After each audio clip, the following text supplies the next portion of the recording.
गुलाब का इत्र। एक कदम आगे बढ़ने पर दीवानजी के दर्शन होंगे।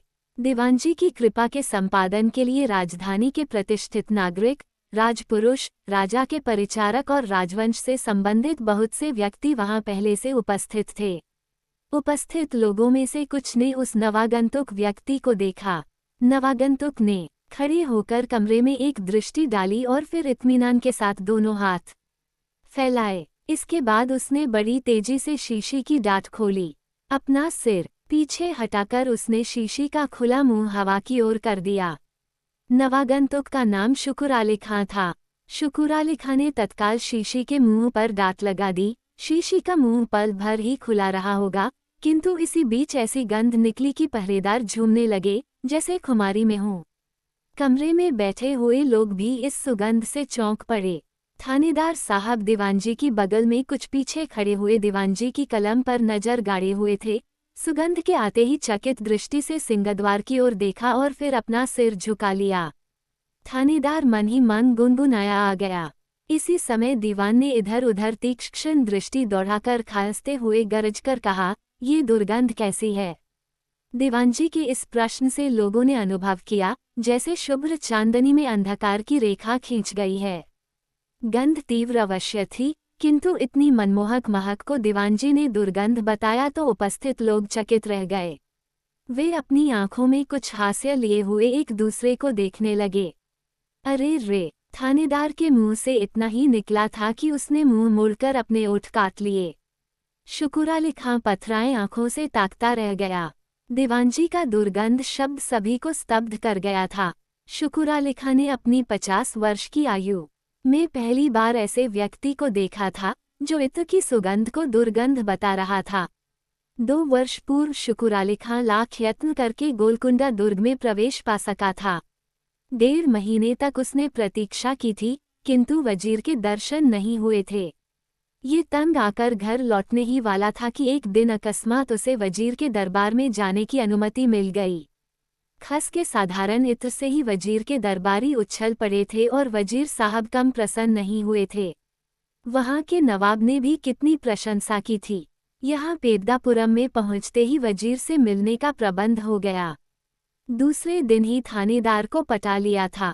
तीसरे दिन वजीर के दरबार में जाने की अनुमति मिल गई, लेकिन परिणाम ये हुआ। शुकुर अली खां जानता है कि मुसलमान सरदारों की भांति हिंदुओं में लीला विलास के साधनों का अधिक महत्व नहीं है। जो आदमी इत्र की सुगंध को दुर्गंध कहे, वह राज्य में राजा के पश्चात सबसे अधिक महत्वपूर्ण पद मंत्र पद पर कैसे रह सकता है? बड़े लोगों के वैभव विलास से दीवानजी निरपेक्ष तो नहीं है। हो सकता है यहाँ के महाराजा में भी विलास सामग्रियों के प्रति अरुचि हो। कुछ भी हो, दीवानजी का आचरण शुकुर अली खां को बहुत असंगत प्रतीत हुआ। वो मन ही मन सोचने लगा कि मेरे इत्र का न जाने क्या फल निकले। इतना सब होते हुए भी वह निराश नहीं हुआ। इसी बीच थानेदार ने द्वार की ओर देखकर जोर से आवाज दी, चपरासी! श्रीमान! चपरासी ने कमरे में पहुंचकर कहा, श्रीमान, दिल्ली से एक इत्र बेचने वाला आया है। आपके दर्शनों का अभिलाषी है। थानेदार बोल उठा, अन्नदाता, जिसके बारे में मैंने निवेदन किया था, वही आया है। दीवानजी ने सिर ऊपर नहीं उठाया। बोले, वो इत्र वाला क्या इस दरबार में ही अपनी दुकान लगाना चाहता है? दीवानजी के स्वर में कड़ाई थी। यह उत्तर सुनकर चपरासी और थानेदार दोनों स्तब्ध रह गए। शुकुर अली खां का मुंह तो सफेद पड़ गया था। मंत्र प्रवर, मेरी प्रार्थना सुनिए। नवागंतुक का आशय अच्छा ही दिखाई देता है। थानेदार ने इस व्यक्ति का परिचय दिया था, किंतु उस परिचय से इस व्यक्ति के गुणों की पूरी जानकारी नहीं मिल सकती थी। इत्र की सुगंध को शब्दों से व्यक्त नहीं किया जा सकता, इसीलिए उसने एक शब्द भी न कहा। अपने इत्र की विशेषता प्रकट की है। दिल्ली निवासी के लिए यह आचरण बहुत साधारण ही कहा जाएगा।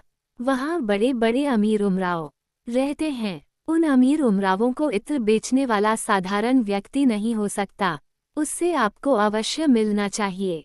शास्त्री जी ने थानेदार की ओर देखते हुए दीवानजी से निवेदन किया।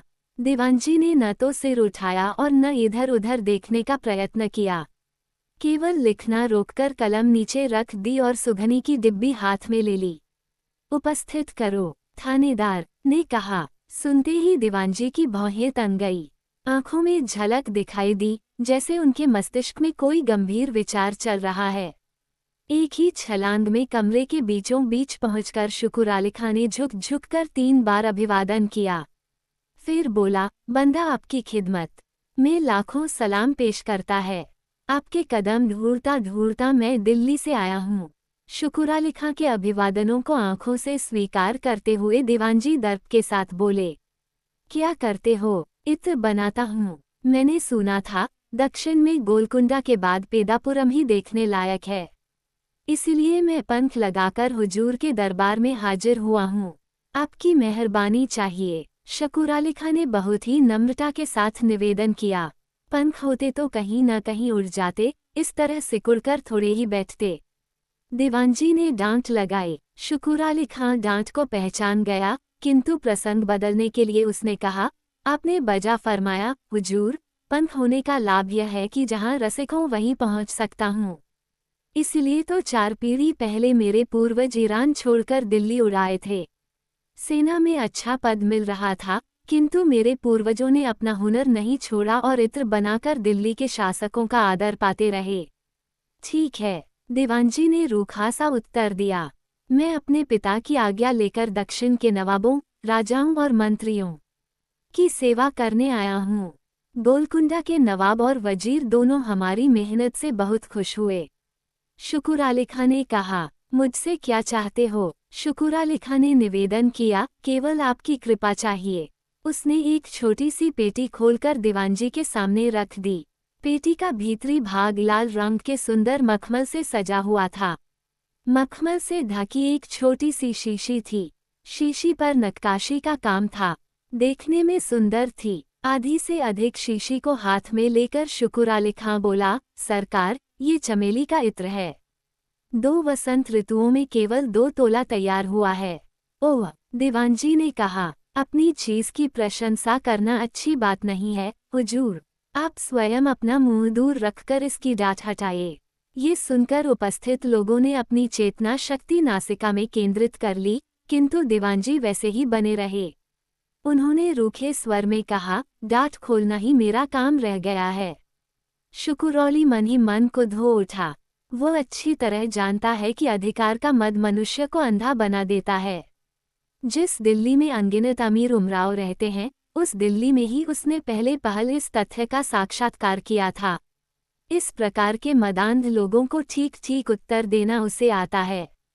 यदि किसी अन्य कार्य से वह पेद्दापुरम आया होता तो ठीक ठीक उत्तर देता भी, किंतु जिस काम से वह आया है, उसमें ठीक ठीक उत्तर देने से बाधा पड़ती।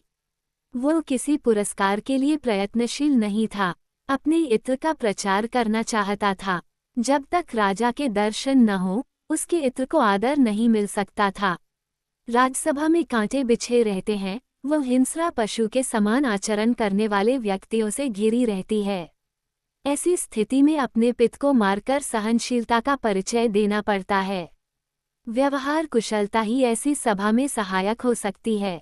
ये बात ध्यान में रखकर शुकुर अली खां ने विनय के साथ कहा, हुजूर की इजाजत हो तो। थानेदार ने बीच में टोका, दीवानजी तुम्हारी प्रार्थना अवश्य सुनेंगे। पहले तुम अपने आगमन के उद्देश्य से दीवानजी को परिचित कराओ। जी हाँ, आपने ठीक फरमाया। शुकुर अली खां ने आंखों ही आंखों में थानेदार की प्रशंसा करते हुए एक दूसरी पेटी खोलकर दीवानजी के सामने रख दी। इस पेटी का भीतरी भाग हरे रंग के मखमल से मढ़ा हुआ था। सुंदर नक्काशी के कारण इत्र की शीशी अगणित रत्नों की कांति से जगमग जगमग कर रही थी। इस शीशी में लाल रंग का इत्र भरा हुआ था। सभी सभासद शीशी देखकर मंत्रमुग्ध हो गए, किंतु दीवानजी ने सिर उठाकर उस शीशी की ओर देखा तक नहीं। उनके इस आचरण से सब लोग निराश हो गए। शुकुर अली खां ने चेहरे पर बनावटी भोलापन लाकर कहा, हुजूर, सब कुछ जानते हैं। पेद्दापुरम के महाराज को यह इत्र भेंट देना चाहता हूँ। गोलकुंडा के नवाब को जिस तरह खस का इत्र पसंद है, उसी तरह पेद्दापुरम के महाराज गुलाब का इत्र बहुत पसंद करते हैं। इस शीशी में केवल 1 तोला इत्र है। इस इत्र के लिए कश्मीर से फूल मंगाए गए थे और इसकी तैयारी में पूरे 2 साल लगे। दरबारी लोगों ने इस प्रकार के इत्र पर आश्चर्य प्रकट किया। दीवानजी ने धीरे से कहा, आश्चर्य की क्या बात है, अच्छी चीज कुछ क्षणों में तैयार नहीं हो सकती। फिर कृत्रिम दया दिखाते हुए बोले, इस इत्र की तैयारी में जाने बेचारों का कितना खर्च हुआ होगा। शुकुर अली खां स्तब्ध रह गया। उसकी इस स्तब्धता और दीवानजी की उपेक्षा पर सब लोगों को बहुत आश्चर्य हुआ। शुकुर अली खां को अनेक राजसभाओं में जाने का अवसर मिल चुका है। बड़े बड़े नवाबों, वजीरों और सरदारों की प्रशंसा पाकर वह फूला नहीं समाया। उसने कई लोगों से सुना था कि पेद्दापुरम के महाराज बड़े रसिक और सहृदय हैं, इसीलिए वह बड़ी बड़ी आशाएं लिए यहाँ आया था और महाराज से मिलने के लिए दीवानजी की सहायता मांग रहा था। उसका विचार था कि किसी तरह राजा के दर्शन हो गए तो निहाल हो जाएगा, इसीलिए उसने अपनी स्तब्धता तथा क्रोध पर काबू पाकर विनीत स्वर में कहा, मैं यह इत्र दक्षिण देश के शासकों के शिरोमणि पेद्दापुरम के महाराज को भेंट देने के लिए लाया हूँ, उन्हीं के लिए तैयार किया गया है। मैं इसकी कीमत नहीं लेना चाहता। शुकुर अली खां की आंखों में व्यथा झलक रही थी।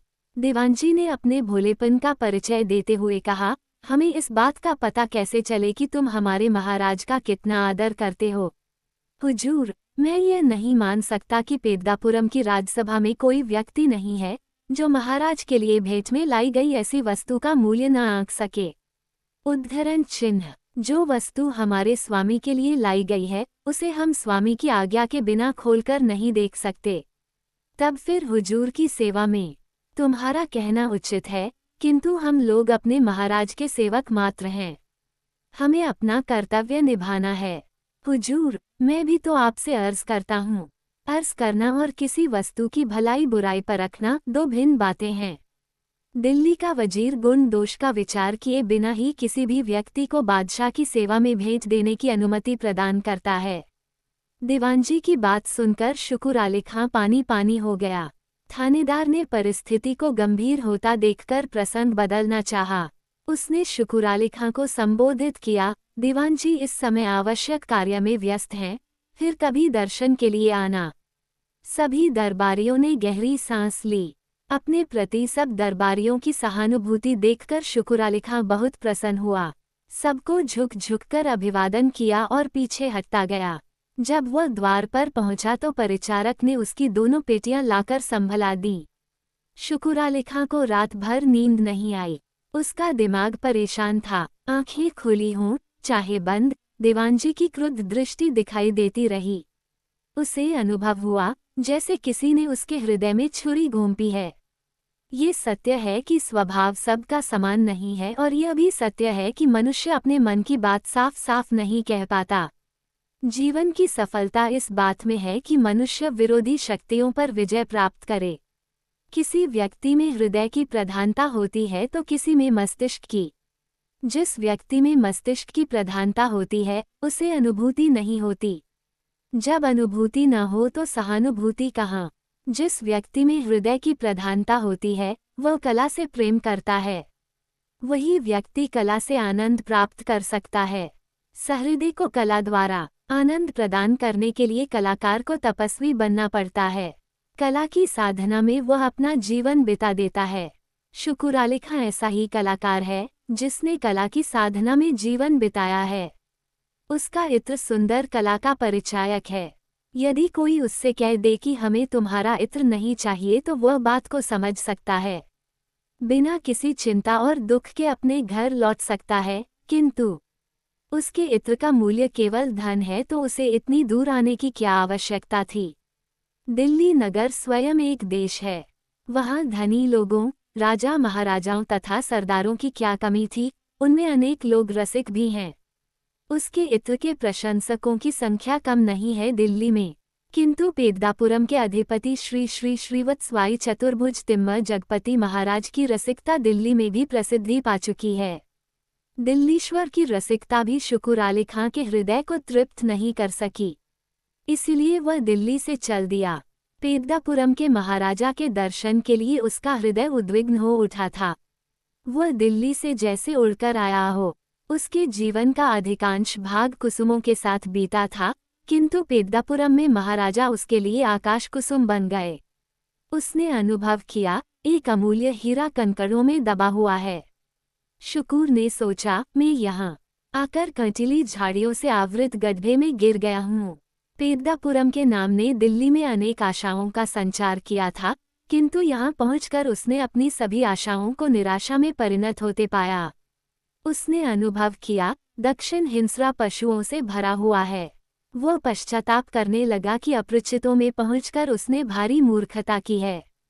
किंतु महाराजा को इस बात का ज्ञान कहाँ है कि एक अच्छा कलाकार उनके सेवकों के कारण किस प्रकार क्षुब्ध हो उठा है। इस संसार में इस प्रकार की घटनाएं घटित होती ही रहती हैं। उदार और धर्मनिष्ठ शासकों के राज्य में भी विप्लव होता है, प्रजा में असंतोष फैलता है। अधिकारियों की असावधानी ही इस विप्लव और असंतोष का मूल कारण बनती है। शुकुरौली खां रात भर सोचता रहा कि सम्मान पाना तो दूर, वह बिना अपमानित हुए यहाँ से जा पाएगा या नहीं। रात भर वह इसी तरह की उधेड़ बुन में लगा रहा। मुर्गे ने बांग दी। कौओं ने मुर्गे की बांग में अपना स्वर मिलाया। दिन निकलते ही शुकुराली खां थानेदार के यहाँ पहुंचा।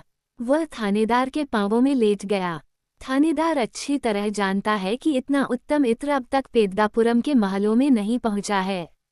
थानेदार यह भी जानता है कि दीवानजी शुकूर को सम्मानित नहीं देखना चाहते। शुकूर अपना सिर दे सकता है, किंतु अपने इत्र का मूल्य नहीं बता सकता। महाराज यदि इस इत्र को देख पाए तो खरीदे बिना नहीं रहेंगे। दीवानजी के पास जो लोग बैठे थे, उन सब का यही विचार था। थानेदार चिंता में डूब गया।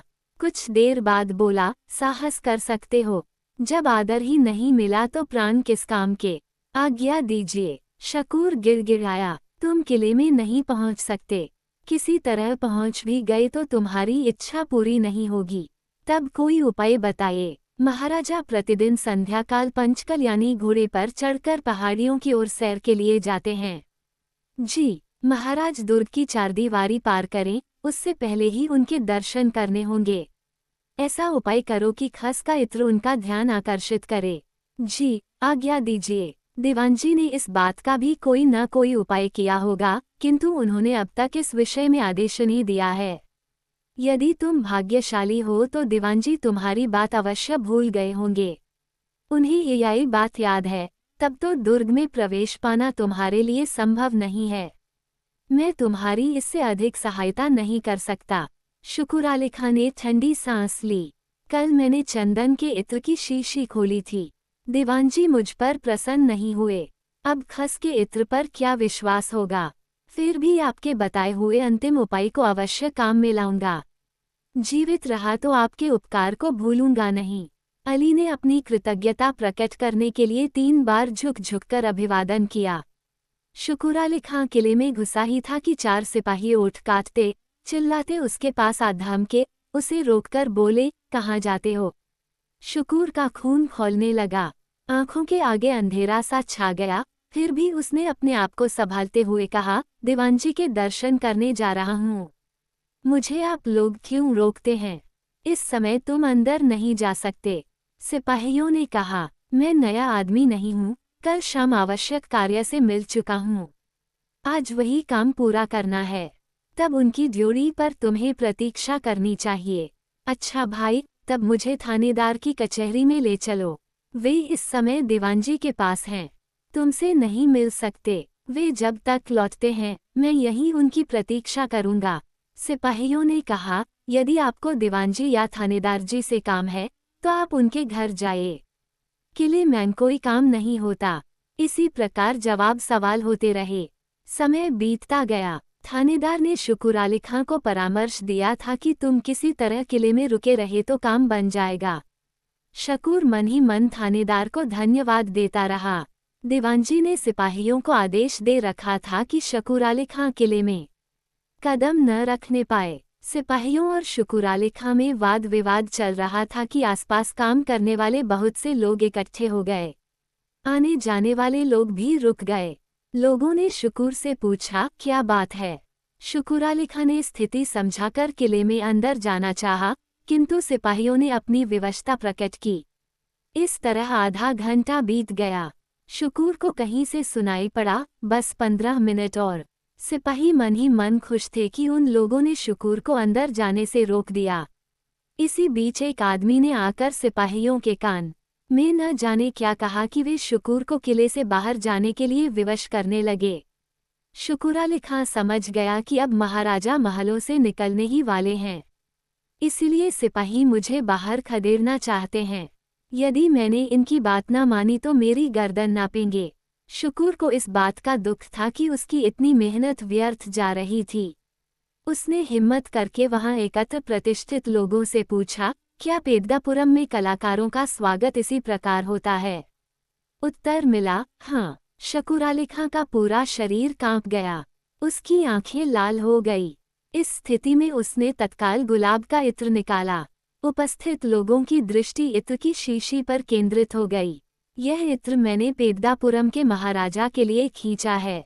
इतना कहकर शुक्र अली खां ने पेटी तो नीचे पटक दी और शीशी अपने हाथ में उठा ली। मैंने रात दिन बिना खाए पिए पूरी शक्ति लगाकर बूंद बूंद करके यह इत्र इकट्ठा किया है, इस आशा से कि इस इत्र को लेकर एक बार दक्षिण जाऊंगा। मैं जितनी प्रतिष्ठा दिल्ली के बादशाह की करता हूँ, उतनी ही पेद्दापुरम के महाराज की भी। खून पसीना एक करके इसलिए मैंने यह इत्र तैयार किया, किंतु यहाँ आकर मुझे ज्ञात हुआ कि महाराज जितने रसिक हैं, उनके अधिकारी उतने ही नीरस और शुष्क हैं। गुलाब के फूल की सुगंध दूर दूर तक फैलती है, किंतु वह खिलता है कांटों में। आज मेरा या मेरे इत्र का अपमान नहीं हुआ है। इस इत्र को महाराज तक पहुंचाने का मेरे पास कोई उपाय नहीं है और इसे मैं दिल्ली वापस ले जाऊं, यह मेरे लिए ही नहीं, मेरे वंश के लिए लज्जाजनक है। अब मुझे यही बात अच्छी लगती है कि अपने आसपास के लोगों को न पहचानने वाले पेद्दापुरम के महाराज की शुभ्र कीर्ति दिल्ली निवासी शुक्र अली खां के गुलाब के इत्र की सुगंध में सदा के लिए महकती रहे। इतना कहकर शुक्र अली खां ने लंबी सांस ली और इत्र की शीशी किले की दीवार पर जोर से दे मारी। शीशी फूट गई। जो लोग वहां जमा थे, उनके हृदय विकल हो उठे। आसपास का भूप्रदेश इत्र की सुगंध से महक उठा। महक से लोग खुमारी में आ गए। कुछ क्षण पश्चात लोग होश में आए। शुक्र अली खां ने घूमकर देखा तो उसका चेहरा सफेद पड़ गया। शुक्र अली खां के साथ सभी लोगों ने देखा पंचकल्याणी अश्व पर श्री श्री श्रीवत्सवाई चतुर्भुज तिम्म जगपति महाराज बैठे हैं, नेत्र अर्धनिमीलित, सुध बुध भूले हुए, और पंचकल्याणी अश्व सिर उठाए प्रयत्नपूर्वक सांस ले रहा है। पेद्दापुरम को देखकर लौटने वाले लोग आज भी कहते हैं कि किले का ये क्षेत्र गुलाब के इत्र की महक से महकता रहता है।